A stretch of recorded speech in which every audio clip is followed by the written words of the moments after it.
దేశ రాజకీయాల్లో కీలక మార్పులకు దారి తీసే నిర్ణయాన్ని కేంద్ర ప్రభుత్వం పరిశీలిస్తోంది. లోక్సభ, రాష్ట్ర అసెంబ్లీ స్థానాలను 50% పెంచాలని నిర్ణయం తీసుకుంది. ఇందుకు సంబంధించిన బిల్లులను ఈ పార్లమెంట్ సమావేశాల్లో ప్రవేశపెట్టడానికి సిద్ధమైనట్లు తెలిసింది. దీని ప్రకారం ప్రస్తుతం ఉన్న 543 లోక్సభ స్థానాలు 816కి పెరగనున్నాయి.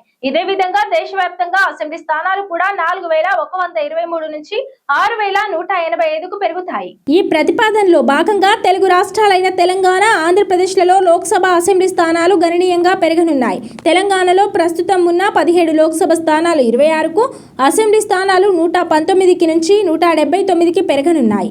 అదేవిధంగా ఆంధ్రప్రదేశ్లో లోక్సభ స్థానాలు 25 నుంచి 38కి, అసెంబ్లీ స్థానాలు 175 నుంచి 263కు చేరే అవకాశం ఉంటుంది.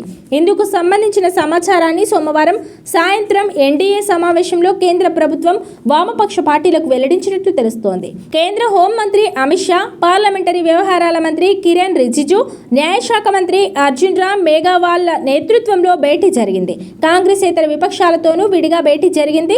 కాంగ్రెస్ పార్టీతోనూ అమిత్ షా మాట్లాడే అవకాశం ఉంది. ఈ ప్రతిపాదనను అమలు చేయడానికి అవసరమైన బిల్లును ప్రస్తుత పార్లమెంట్ సమావేశాల్లోనే ప్రవేశపెట్టే అవకాశాలు ఉన్నాయని సమాచారం.